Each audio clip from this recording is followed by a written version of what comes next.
કામો થઈ ગયા છે. તેની અંદર અગાઉના થયેલા કામો અને જે બાકી પડ્યા છે એના ઉપર આપણે લેખિત રજૂઆત તાલુકા વિકાસ અધિકારી અને મામલતદાર સાહેબને કરેલી. તાલુકા સ્વાગત કાર્યક્રમની અંદર પણ આનું મેં લેખિત આપેલું છે કે ભાઈ જે અગાઉના કામો થયેલા છે તેની અંદર મોટા પાયે ભ્રષ્ટાચાર થયું છે, ખોટું થયું છે, મીડિયા અને સોશિયલ મીડિયાના માધ્યમથી પણ આપણે બતાવ્યું છે. તંત્ર તેના ઉપર તપાસ કરે. જો અરજદાર તરીકે અને રજૂઆત કરતા તરીકે ખોટો સૂદ મારા ઉપર કાર્યવાહી કરવામાં આવે, જો સામેવાળા લોકો જેમણે કામ કર્યું છે, કરાયું છે અને ભાગીદાર છે તે ખોટા છે તેમના ઉપર કાર્યવાહી કરવામાં આવે, આગળની તપાસ સંપૂર્ણ પૂરી થાય ત્યાં સુધી કામ અટકાવવામાં આવે. હવે અત્યારે આરસીસીનો રસ્તો કુકણીયાવાસ પર આની અંદર થઈ રહ્યો છે. વાસ્તવમાં તેનો રસ્તો તેનાથી 30 મીટર દૂર છે. તે જગ્યાએ વાસ્તવમાં સાચો રસ્તો છે જ નહીં, તો ગેરરીતિ તો અહીંયા થઈ રહી છે. એટલે સાચો રસ્તો છે, વધારે ગ્રહને પ્રાયોરિટી મળે એવું છે અને વાસ્તવનો રસ્તો છે અહીંયા આરસીસીનો રસ્તો બને એવી મારી રામસિંહજી રાજપૂતની માનસિક જાગૃત નાગરિક તરીકે મેં રજૂઆત પણ કરેલી છે.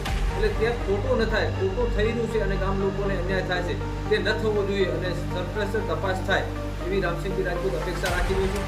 તાલુકાનું જિલ્લાનું તંત્ર એના ઉપર તપાસ કરે, દૂધ અને પાણીને પાણી થઈ જશે.